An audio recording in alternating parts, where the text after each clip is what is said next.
दोस्तों, आज हम इंडियन एविडेंस एक्ट पर चर्चा करेंगे। इंडियन एविडेंस एक्ट लॉ के स्टूडेंट्स के लिए और एडवोकेट्स के लिए ये है ना, और अपने जजेज के लिए, पुलिस के लिए, इन सब के लिए बड़ा इम्पॉर्टेंट है, तो इसको हमें समझना ज़रूरी है। इंडियन एविडेंस एक्ट पर हम इसका पूरा आज ओवरव्यू देखेंगे। ये हमें देखना इसलिए ज़रूरी है क्योंकि एक बार हमें इसका आउटलुक जब महसूस हो जाता है, जब हम उसको प्राइमा फेसी देख लेते हैं, तो इसके बाद एविडेंस एक्ट को याद करना हमारे लिए बड़ा इजी हो जाता है और उसको समझना भी हमारे लिए बड़ा आसान हो जाता है।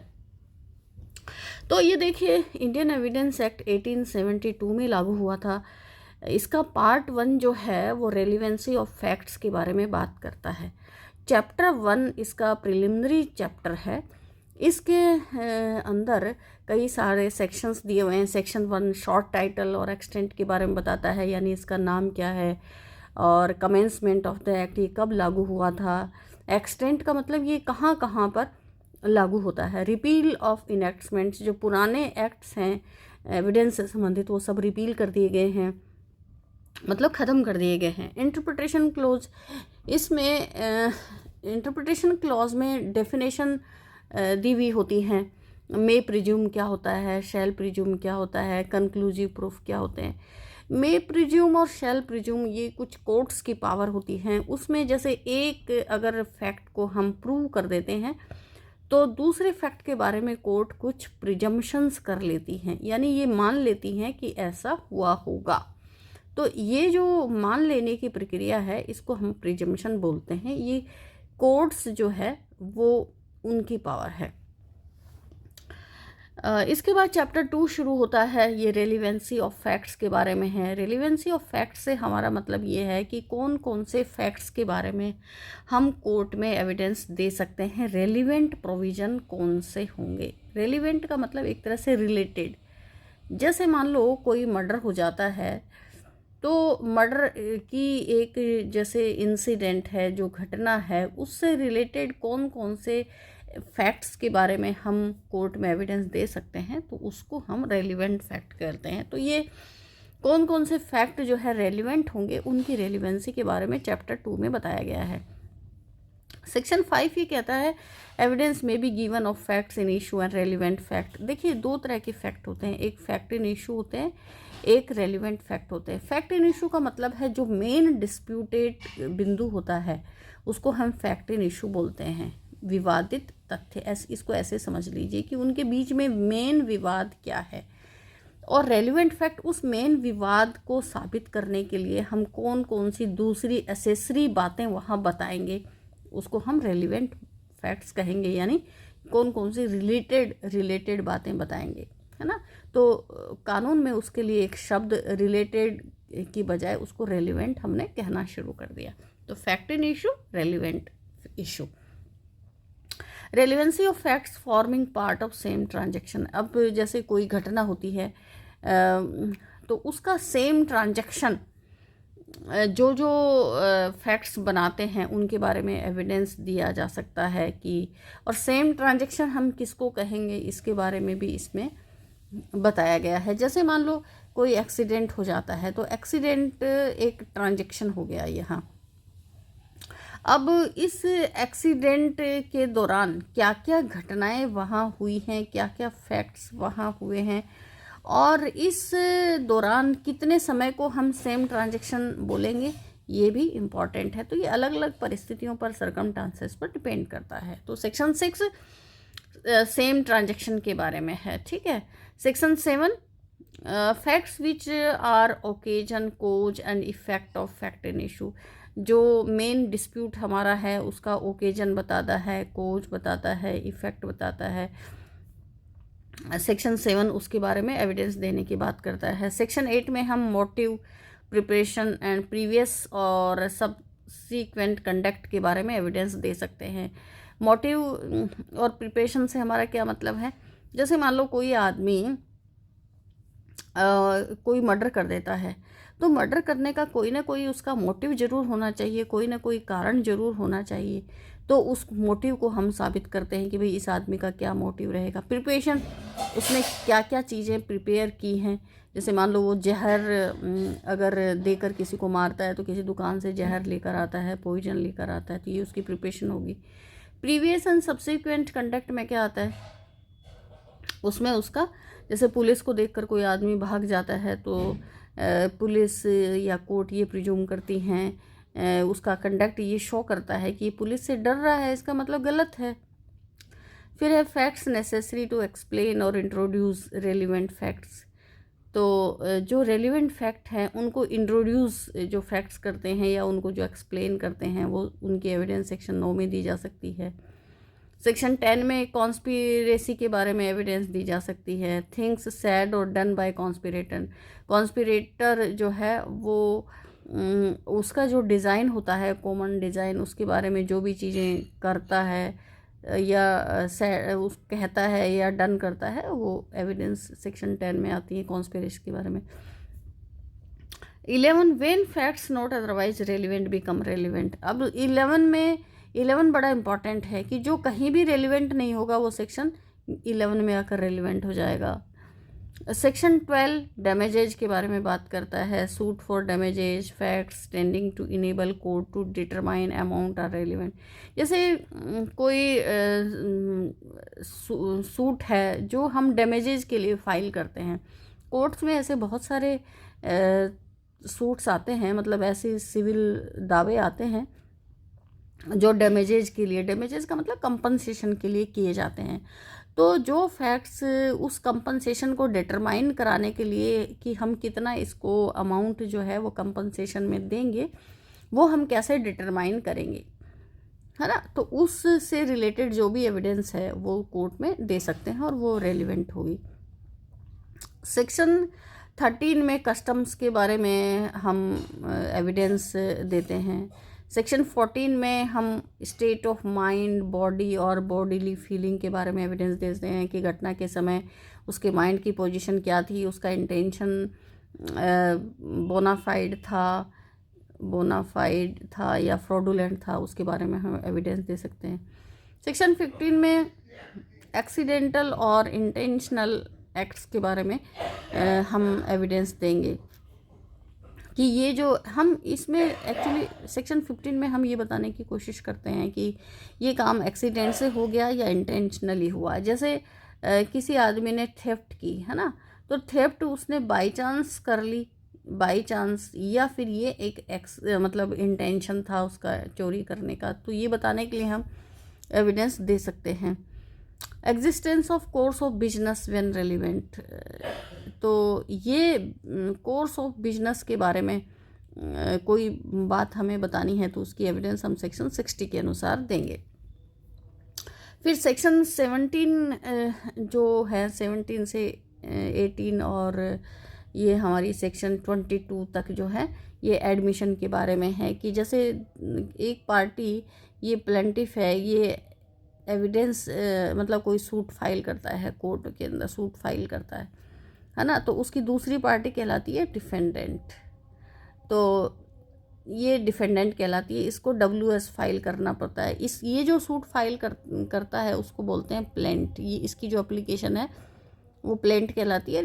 ये जो उसका जवाब देता है उसको WS बोलते हैं। तो ये प्लेंट या WS में या अपनी एविडेंस में कोई किसी फैक्ट्स को स्वीकार कर लेते हैं, एडमिशन उसका हो जाता है, तो उसका क्या इफ़ेक्ट आएगा, ये सेक्शन 17 से लेकर 22 तक बताया गया है ना। ये सेक्शन यहाँ अलग अलग व्यक्ति जो है वो एडमिशन करते हैं, उनका अलग अलग इफ़ेक्ट आता है। जैसे यहाँ admission by persons whose position must be proved as against party to suit, तो जिसमें अगेंस्ट व्यक्ति की पोजीशन को साबित करना होता है। Admission by person expressly referred by party to suit, इसमें जो रेफरल पर्सन होते हैं वो एडमिशन करते हैं। Proof of admission against person making them and by और ऑन देयर बिहाफ, यहाँ पार्टीज के बिहाफ पर कोई एडमिशन करता है तो उसके बारे में यहाँ बताया गया है। Section 22 when oral admissions as to contents of document are relevant. यहाँ जैसे कोई डॉक्यूमेंट हमें प्रूव करना होता है और इसी डॉक्यूमेंट्स के जो कंटेंट्स हैं, डॉक्यूमेंट में जो बातें लिखी हुई हैं उनके बारे में कोई ओरल एविडेंस देता है तो और या ओरल एडमिशन कर लेता है तो उसका क्या इफ़ेक्ट होगा, ये सेक्शन 22 में बताया गया है। इसके बाद सेक्शन 23 से लेकर और 31 तक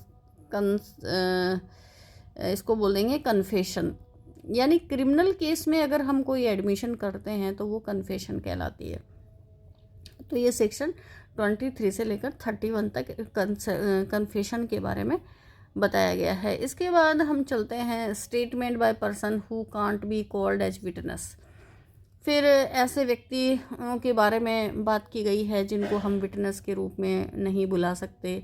तो जैसे कोई आदमी डेड हो गया है या वो फाउंड नहीं हो सकता, मतलब मिल नहीं सकता, तो वो लोग अपने जीवन काल में जो बातें कहते हैं वो बड़ी रेलिवेंट होती हैं। और किन किन पॉइंट्स पर जब उनका कोज ऑफ डेथ के बारे में हो या कोर्स ऑफ बिजनेस के बारे में हो या इंटरेस्ट ऑफ मेकर के बारे में हो, यानी कोई आदमी किसी का कुछ इंटरेस्ट होता है और उस दौरान वो अपनी कोई बात कहता है तो बाद में उसके खिलाफ वो साबित की जा सकती है। कोई पब्लिक राइट या कस्टम के बारे में हम बात कर रहे हैं, एग्जिस्टेंस ऑफ रिलेशनशिप, विल और डीड के बारे में हम कोई बात कर रहे हैं, है ना, या कोई बहुत सारे सेवरल पर्सन जो हैं वो कोई फीलिंग एक्सप्रेस करते हैं, तो ये चीज़ें वहाँ बड़ी इम्पोर्टेंट हो जाती हैं। तो सेक्शन 32 एक तरह से, लेकिन ये जो सेक्शन 32 है इसको हम डाइंग डिक्लेरेशन से याद करते हैं।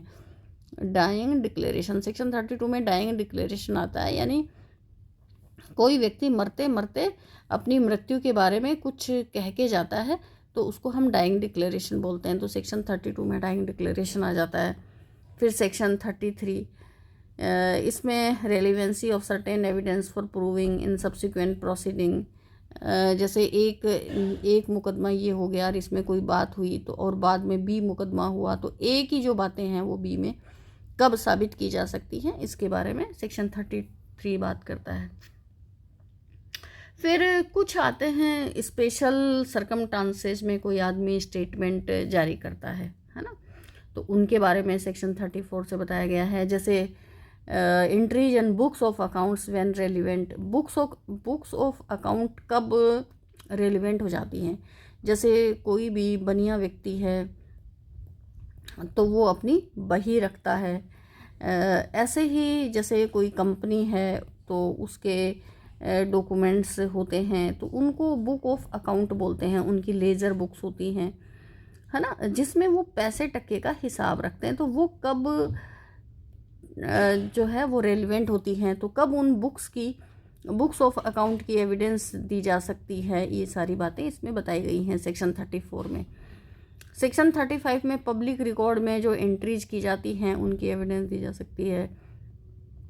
पब्लिक रिकॉर्ड को आप समझ रहे हैं ना, पब्लिक रिकॉर्ड का मतलब ज़्यादातर जो गवर्नमेंट के डिपार्टमेंट्स होते हैं उनमें एंट्रीज होती हैं कि जैसे मान लो स्कूल में कितने बच्चे हैं, है ना, स्कूल में कितने बच्चे हैं, तो स्कूल में जो बच्चे हैं उनकी एंट्री आजकल ऑनलाइन होती है और वो शिक्षा विभाग में जो एजुकेशन डिपार्टमेंट होता है उसके अंदर होती है, तो वो भी एक पब्लिक रिकॉर्ड है।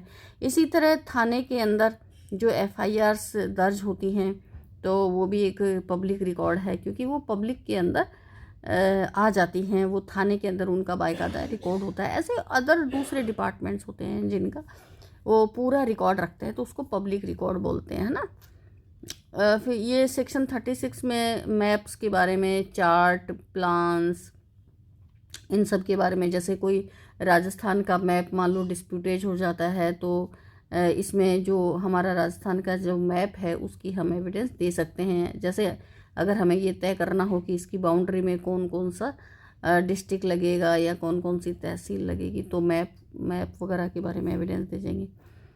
फिर relevancy of statement as to facts of public nature content in certain acts और नोटिफिकेशन। कुछ स्टेटमेंट ऐसे होते हैं जो नोटिफिकेशन वगैरह में गवर्नमेंट जारी करती है या किसी एक्ट में दिए हुए होते हैं, तो तो उनकी एविडेंस सेक्शन 37 में हम दे सकते हैं। सेक्शन 38 में relevancy of statement as to any law content in law books, कोई किसी लॉ के बारे में एविडेंस हमें देनी है तो लॉ बुक्स हम रेफ़र कर सकते हैं सेक्शन 38 में, है ना। तो ये सेक्शन 38 तक हो गए। अब आता है कि how much of a statement is to be proved, कि इनको कैसे करना होता है। सेक्शन 39 कहता है what evidence to be given when statement forms part of conversation, documents, books और सीरीज ऑफ लेटर्स और पेपर्स, कि जैसे कोई कन्वर्सेशन हमें साबित करना होता है, documents, books, series of letters और पेपर्स, तो इनमें से क्या एविडेंस हम दे सकते हैं, उसको सेक्शन 39 बताता है। अब आता है सेक्शन 40 से 44 तक जजमेंट्स के बारे में बात करते हैं कि कोई कोर्ट्स के जो जजमेंट हैं वो कब रेलिवेंट हो जाते हैं, तो वो सेक्शन 40 से लेकर 44 तक बताए गए हैं। ठीक, तो सेक्शन जो 45 है वहाँ से हम एक्सपर्ट एविडेंस की बात करते हैं। ओपिनियन ऑफ थर्ड पर्सन, ये थर्ड पर्सन कौन होते हैं? एक्सपर्ट्स होते हैं अपने अपने सब्जेक्ट्स के। जैसे एफएसएल का सब्जेक्ट है, डीएनए का सब्जेक्ट है ना, तो हम कोई एफएसएल रिपोर्ट मंगाते हैं तो एफएसएल की रिपोर्ट जो एफएसएल का एक्सपर्ट है वो देता है, डीएनए की रिपोर्ट भी एफएसएल के एक्सपर्ट देते हैं। डॉक्टर है तो किसी की इंजरी को नापना है तो डॉक्टर आईआर बनाते हैं। तो ये सब एक्सपर्ट एविडेंस हम कोर्ट के अंदर लेते हैं। तो ये 45 से लेकर 51 तक एक्सपर्ट ओपिनियंस की, जैसे हैंड राइटिंग है, कोई किसी आदमी ने विल लिखी है तो वो उसकी हैंड राइटिंग में है कि नहीं है, तो हैंड राइटिंग एक्सपर्ट को हम कोर्ट में बुला सकते हैं। तो ऐसे ही किसी राइट कस्टम के बारे में हमें कोई राय बनानी है तो हम वहाँ जो राइट और कस्टम को जानते हैं उनके एक्सपर्ट्स को बुला लेते हैं। तो वो व्यक्ति जो है वो ग्राउंड्स ऑफ ओपिनियन भी देगा, अपनी जो एक्सपर्ट ओपिनियन है वो देगा और उसके ग्राउंड्स देगा। तो ये सेक्शन 45 से लेकर 51 में उन एक्सपर्ट्स व्यक्तियों की कोर्ट एविडेंस ले सकता है, ये इसमें बताया गया है। उसके बाद ये जो सेक्शन है 52 से लेकर 55 तक करैक्टर की एविडेंस हम लेते हैं। तो लेकिन सिविल केसेज में ये कहा गया है कि करैक्टर की एविडेंस जो है वो इररेलेवेंट है, कि करैक्टर की एविडेंस नहीं लेनी चाहिए। और क्रिमिनल केस में भी बैड करैक्टर की एविडेंस नहीं ले सकते, लेकिन गुड करैक्टर की एविडेंस ली जा सकती है। और लेकिन इसमें ये कहा गया है कि अगर किसी क्रिमिनल प्रोसीडिंग में अगर कोई गुड करैक्टर की एविडेंस दी गई है तो फिर बैड करैक्टर की एविडेंस दी जा सकती है। और करैक्टर एज अफेक्टिंग डैमेजेज को करैक्टर अफेक्ट करता है कि नहीं करता, ये सेक्शन 55 में बताया गया। तो सेक्शन 52 से लेकर 55 तक करैक्टर की एविडेंस के बारे में बात करते हैं। अब हमारा पार्ट 2 आता है। ये तो पार्ट फर्स्ट था रेलिवेंसी के बारे में। अब पार्ट 2 है वो प्रूफ के बारे में है। इसमें तो ये बताया गया कि पार्ट 1 तो ये बताता है कि कौन कौन सी फैक्ट्स के बारे में, कौन कौन सी चीज़ों के बारे में हम एविडेंस दे सकते हैं। तो सेक्शन 1 से लेकर 55 तक इम्पॉर्टेंट है। इसके बाद शुरू होता है प्रूफ, कि कैसे कैसे हम कोर्ट में प्रूफ पेश करेंगे। सेक्शन 56 ये कहता है कि fact judicially noticeable need not be proved, कि जिन चीज़ों को कोर्ट नोटिस कर लेता है, जो जुडिशियली नोटिसेबल हैं, उनकी एविडेंस देने की आवश्यकता नहीं है। जैसे मान लो कोई लॉ के बारे में एविडेंस देने की आवश्यकता नहीं है, जो एडमिटेड चीज़ हैं उनके बारे में एविडेंस देने की आवश्यकता नहीं है। किसी कहीं का जैसे प्राइम मिनिस्टर है तो कौन प्राइम मिनिस्टर है, उसका नाम क्या है, या प्रेसिडेंट कौन है, ये इन चीज़ों के बारे में एविडेंस देने की आवश्यकता नहीं पड़ती। तो ये डिटेल जो है यहाँ तो सिर्फ हम मोटा मोटी देख रहे हैं, डिटेल हम बाद में पढ़ेंगे। सेक्शन 57 जुडिशियल नोटिस के बारे में बात करता है। सेक्शन 58 एडमिटेड जो एडमिटेड फैक्ट्स हैं उनके बारे में बात करता है कि उनको प्रूव करने की आवश्यकता नहीं है। जैसे एक ये पार्टी है, इसने कोई प्लेंट पेश किया, ठीक है, और डिफेंडेंट जो है वो इसकी बातों को इसने मान लो 10 पॉइंट लिखे 1 से लेकर 10 तक, और इसने 9 पॉइंट स्वीकार कर लिए, एडमिट कर लिए, तो 9 पॉइंट के बारे में इस प्लेंटिफ को एविडेंस देने की आवश्यकता नहीं होगी। तो ये हमारा यहाँ तक हमारा चैप्टर 3 हो गया है। अब सेक्शन 59 चैप्टर 4 शुरू होता है। ये ओरल एविडेंस के बारे में बात करता है कि प्रूफ ऑफ फैक्ट्स बाय, कि हम कोर्ट में ओरल एविडेंस दे सकते हैं। और फिर 60 ये कहता है कि ओरल एविडेंस मस्ट भी डायरेक्ट होनी चाहिए, है ना। डायरेक्ट का मतलब है कि जैसे आईज उसको देखती हैं तो जो आई विटनेस है वही एविडेंस दे सकता है। अगर उसने ईयर से सुनी है तो जिसने सुनी है वही एविडेंस दे सकता है। तो डायरेक्ट होनी चाहिए। ऐसा नहीं हो कि एक आदमी बी को कहे कि मैंने मर्डर होते देखा है, फिर बी सी को कहे कि ए ने मर्डर होते देखा है, और फिर सी कोर्ट में आकर बताए कि ए ने मर्डर होते देखा था। तो सी की जो एविडेंस है वो डायरेक्ट एविडेंस नहीं है। डायरेक्ट एविडेंस तो तभी है जब ए जो है वो कोर्ट में खुद पेश हो और अपनी बात कहे। तो ये डायरेक्ट एविडेंस के बारे में बात होगी। इसके बाद जो चैप्टर 5 है वो डॉक्यूमेंट्री एविडेंस के बारे में बात करता है कि जो डॉक्यूमेंट्स हैं वो कैसे प्रूव किए जाएंगे। 62 प्राइमरी एविडेंस के बारे में बात करता है। 63 सेकेंडरी एविडेंस के बारे में बात करता है। और 64 क्या कहता है, proof of documents by primary evidence, कि हमको प्राइमरी एविडेंस से ही जो है डॉक्यूमेंट्स प्रूव करने चाहिए। 62 में तो प्राइमरी एविडेंस क्या होती है ये बताया गया है, और 63 में सेकेंडरी एविडेंस क्या होती है ये बताया गया है। और 64 ये कहता है कि प्राइमरी एविडेंस से ही हम डॉक्यूमेंट प्रूव करेंगे। और फिर 65 cases in which secondary evidence relating to document में भी गिवन। 65 ये कहता है कि सेकेंडरी एविडेंस कब दी जा सकती है। 66 नोटिस देने की बात करता है कि अगर आपको सेकेंडरी एविडेंस देनी है तो आप नोटिस देंगे। 67 proof of signature and hand writing को हम किसी आदमी की सिग्नेचर और हैंड राइटिंग को हम कैसे प्रूव करेंगे, है ना। और एग्जीक्यूशन ऑफ डॉक्यूमेंट को हम किस तरह, 68 कहता है कि एग्जीक्यूशन ऑफ डॉक्यूमेंट को हम किस तरह प्रूव कर सकते हैं। तो इसमें ये कहा गया है जो अटेस्टिंग विटनेस हैं, जो उसको डॉक्यूमेंट को अटेस्ट करते हैं वो कोर्ट में पेश हो सकते हैं। और जहाँ कोई अटेस्टिंग विटनेस नहीं मिल रहा है, नॉट फाउंड, तो कौन सी एविडेंस दी जाएगी 69 में बताया गया है। Admission of execution by party to attested document, इसमें सेक्शन 70 में अटेस्टिंग विटनेस जो है एडमिशन करता है उसके बारे में बात की गई है। और अगर विटनेस डिनाई करता है एग्जीक्यूशन को तो कैसे साबित करेंगे, 71 में बताया गया है। और 72 कहता है कि कौन से डॉक्यूमेंट्स जो है अटेस्ट होने आवश्यक नहीं है, अटेस्टेड इज़ नॉट रिक्वायरमेंट। और 73 कोर्ट कंपैरिजन की बात करता है कि कोर्ट जो है सिग्नेचर का कंपैरिजन खुद भी कर सकता है। अब सेक्शन 74 आता है पब्लिक डॉक्यूमेंट के बारे में, कि पब्लिक डॉक्यूमेंट क्या होते हैं। 75 में बताया गया है प्राइवेट डॉक्यूमेंट क्या होते हैं। सेक्शन 76 बताता है certified copies of public document कैसे जारी होती हैं, सर्टिफाइड डॉक्यूमेंट किसको कहेंगे। 77 कि डॉक्यूमेंट्स को हम सर्टिफाइड कॉपीज पेश करके उनको प्रूव कर सकते हैं। प्रूफ ऑफ ऑफिशियल डॉक्यूमेंट, कि अगर कोई ऑफिशियल डॉक्यूमेंट है तो उसको हम कैसे प्रूव करेंगे, ये सेक्शन 78 में बताया गया है। इसके बाद आता है प्रिजम्पशन एज टू डॉक्यूमेंट्स। अब हमने डॉक्यूमेंट कोर्ट में पेश कर दिए, लेकिन उनके बारे में कोर्ट क्या क्या प्रिजम्पशन कर सकता है। प्रिजम्पशन का मतलब है कोर्ट उनके बारे में क्या क्या बातें मान लेता है ना। ये मानने का प्रिजम्पशन है, मतलब ये चीज़ हाइपोथेटिकल है, एक तरह से हाइपोथेटिकल, है ना। मन के अंदर विचार कर लेता है कि कोर्ट की ऐसा हुआ है।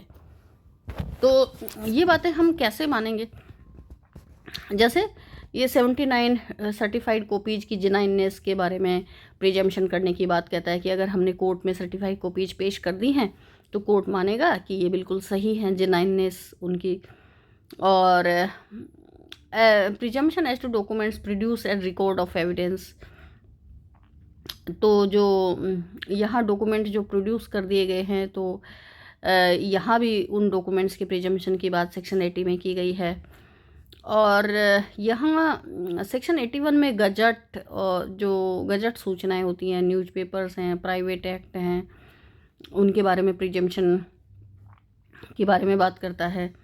और अगर इंग्लैंड का कोई डॉक्यूमेंट है विदाउट प्रूफ ऑफ सील, उस पर कोई सील लगी हुई नहीं है, सिग्नेचर नहीं है, तो भी वो डॉक्यूमेंट जो है वो कोर्ट में पेश किया जा सकता है। उसकी प्रिजम्पशन के बारे में बात की गई है कि उसके क्या नियम होंगे। सेक्शन जो 83 है वो मैप्स और प्लान्स की प्रिजम्पशन के बारे में बात करता है, लेकिन वो मैप्स और प्लान जो है वो गवर्नमेंट द्वारा बनाए हुए होने चाहिए। इसके बाद सेक्शन 84 है। सेक्शन 84 जो है वो लॉज, जो हमारे कानून हैं, और रिपोर्ट्स ऑफ डिसीजन हैं। जैसे रिपोर्ट्स ऑफ डिसीजन कौन सी होती हैं, जैसे AIR होता है, ऑल इंडिया रिपोर्टर, या क्रिमिनल लॉ रिपोर्टर, ये इस तरह की जो रिपोर्टर होती है उनकी प्रिजम्पशन के बारे में बात करता है कि उनको हम सही होना मानेंगे अगर वो कोर्ट में पेश हो जाती है। Presumption as to power of attorney, कुछ लोग जैसे पावर ऑफ अटॉर्नी होती है कि एक आदमी अपनी पावर दूसरे को ट्रांसफ़र कर देता है, जैसे A इन B को अपना पावर ऑफ अटॉर्नी होल्डर बनाता है कि ये मेरी ज़मीन जो है ये सेल करने का पावर रखता है, इसको पावर ऑफ अटॉर्नी कहते हैं। कि A अपनी पावर जो है ना B को कर देता है, इसके लिए डॉक्यूमेंट्स लिखते हैं, उस डॉक्यूमेंट को बोलते हैं पावर ऑफ अटॉर्नी, ठीक है। तो इसके बारे में अगर हम कोर्ट में एक ही पावर ऑफ अटॉर्नी पेश करते हैं तो उसका क्या प्रिजम्पशन निकलेगा, सेक्शन 85 में बताया गया है।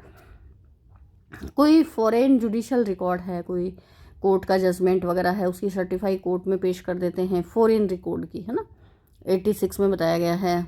और कोई बुक, मैप और चार्ट कोर्ट में पेश करते हैं तो उसका प्रिजम्पशन के नियम सेक्शन 87 में बताए गए हैं।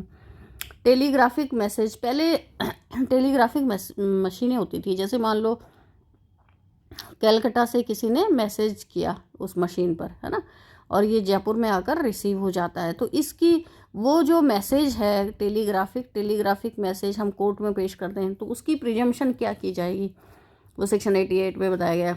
89 में presumption as to due execution documents not produced, जो डॉक्यूमेंट कोर्ट में पेश नहीं होते, है ना, उनके एग्जीक्यूशन के बारे में क्या प्रिजम्पशन है, वो सेक्शन 89 में बताया गया। और 30 ईयर ओल्ड कोई डॉक्यूमेंट है तो उसके बारे में क्या प्रिजम्पशन करेंगे हम, वो सेक्शन 90 में बताया गया है। तो ये सेक्शन 79 से लेकर और ये सेक्शन 90 तक प्रिजम्पशंस की बात की गई है।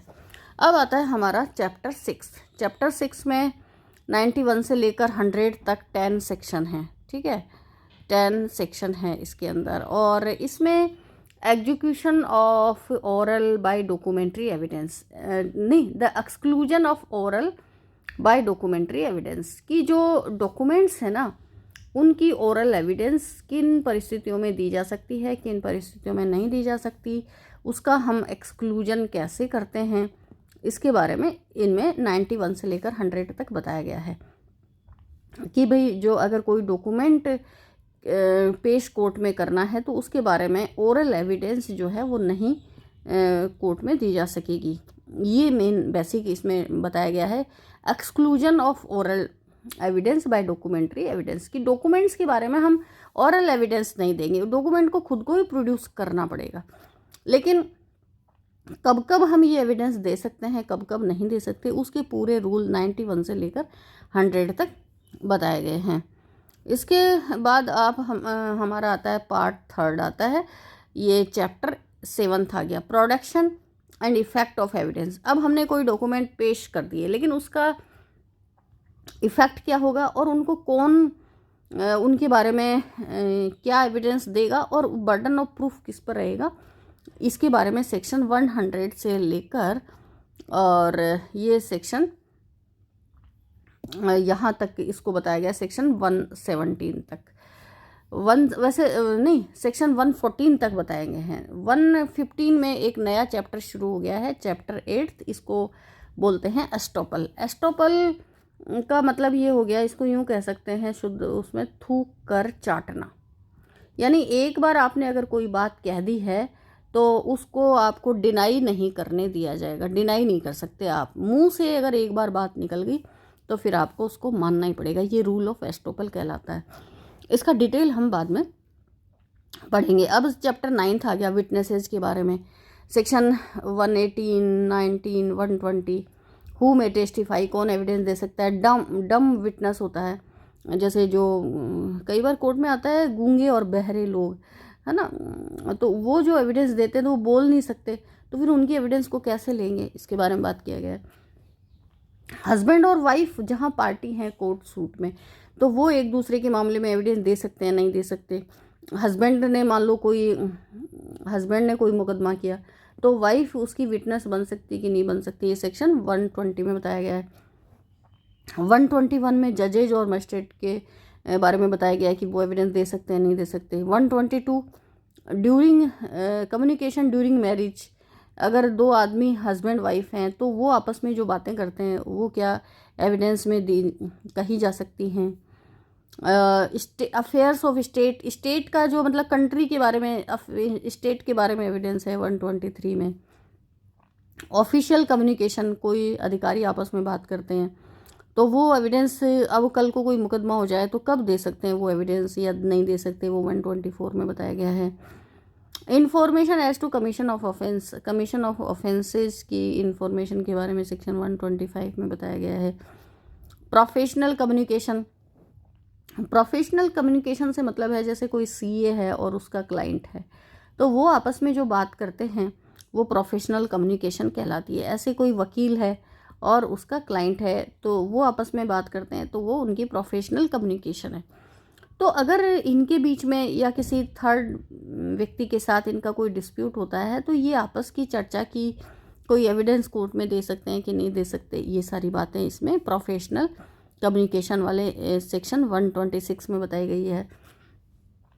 तो ये प्रोडक्शन ऑफ टाइटल डीड्स, है ना, ये legal advisers, communication with legal advisers, और ये मतलब सेक्शन जो है कितने एकम्प्लिस की एविडेंस का क्या इंपॉर्टेंस है। सेक्शन 1 एकम्प्लिस कौन होता है, जो साथ में क्राइम करता है। जैसे मान लो 4 आदमी मिलकर क्राइम कर रहे हैं तो 1, 2, 3, 4, तो ये एक दूसरे के एकम्प्लिस हो गए ये चारों। तो ये इनकी एविडेंस दी जा सकती है, नहीं दी जा सकती, मान्य हो। जैसे मान लो एक के खिलाफ मुकदमा चल रहा है और ये एकम्प्लिस है तो ये इसके मुकदमे में एविडेंस देता है तो उसकी क्या वैल्यू होगी, उस एविडेंस की, एकम्प्लिस की एविडेंस की क्या वैल्यू रहेगी, सेक्शन 133 में बताया गया है। और सेक्शन 134 नंबर ऑफ विटनेस के बारे में कि कितने लोग विटनेस हो सकते हैं, कितने नहीं हो सकते, इन सब के बारे में बात की गई है। चैप्टर 10 एग्जामिनेशन ऑफ विटनेसेस के बारे में बात करता है कि उनके प्रोडक्शन का क्या सिस्टम रहेगा। Order of production and examination of witness, हम विटनेस का एग्जामिनेशन कैसे करेंगे। सेक्शन 136 एडमिसिबिलिटी ऑफ एविडेंस को जज डिसाइड करता है ना, एडमिसिबिलिटी ऑफ एविडेंस को। 137 में बताया गया है कि एग्जामिनेशन, जब हम किसी गवाह को, विटनेस को कोर्ट में पेश करते हैं तो सबसे पहले उसका एग्जामिनेशन चीफ होगा, क्रॉस एग्जामिनेशन होगा, री एग्जामिनेशन होगा। और 138 में बताया गया है ऑर्डर ऑफ एग्जामिनेशन क्या रहेगा, है ना, और डायरेक्शन ऑफ री एग्जामिनेशन क्या रहेंगे कि कब कोई आदमी किसी विटनेस का री एग्जामिनेशन कर सकता है। 139 cross examination of a person called to produce a document, किसी आदमी को कोर्ट में डॉक्यूमेंट प्रोड्यूस करने के लिए बुलाया जाता है तो क्या उसका हम क्रॉस एग्जामिनेशन कर सकते हैं। विटनेस ऑफ करेक्टर, कोई आदमी करेक्टर का विटनेस देने आया है तो वो आ सकता है, नहीं आ सकता। सेक्शन 141 इम्पॉर्टेंट है, लीडिंग क्वेश्चन के बारे में बात करता है कि क्वेश्चन कैसे पूछे जाएंगे।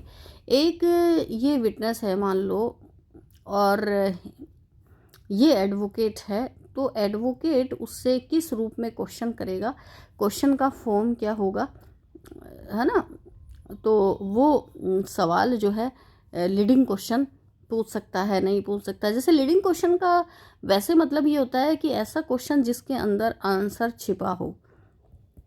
जैसे एक आदमी कहता है कि क्या तुम बॉम्बे गए थे, तो वह कहता है हाँ, तो अब इसके अंदर ही उसका आंसर छिपा हुआ है कि बॉम्बे है उसका आंसर है, कि वो ये पूछना चाहता है कि क्या तुम बॉम्बे गए थे, तो वो कहता है यस। तो कोर्ट कहता है ये इस तरह के लीडिंग क्वेश्चन तुम नहीं पूछ सकते। अब कब पूछ सकते हैं, कब नहीं पूछ सकते, ये इसमें बताना इम्पोर्टेंट है। तो ये देखिए, ये सेक्शन जो है ये पूरे विटनेस के बारे में है, 149 से लेकर, और ये सारे विटनेस के बारे में बात करते हैं 166 तक। फिर एक लास्ट जो चैप्टर आता है 11th, importance of admission and rejection of evidence, कि जज जो है वो एडमिशन, किसी भी एविडेंस को एडमिशन करता है या उस एविडेंस का रिजेक्शन कर देता है। लेकिन अगर इम्प्रॉपर एडमिशन और रिजेक्शन हो गया है तो क्या दोबारा नए सिरे से मुकदमा लड़ा जाएगा, नए सिरे से उसकी ट्रायल होगी? तो सेक्शन 167 ये कहता है कि दोबारा से उसकी ट्रायल नहीं होगी, है ना। लेकिन जज को ये सारी चीज़ें जो है वो देखनी पड़ेंगी कि किन मामलों में हम कौन सी एविडेंस को एडमिट कर रहे हैं और कौन सी को रिजेक्ट कर रहे हैं। तो ये मैंने आपको बताया है थोड़ा एविडेंस एक्ट के बारे में, कि इसमें 167 जो है वो सेक्शन है। तो ये हमने थोड़ा सा ब्रीफ जो है वो इसका पढ़ा है।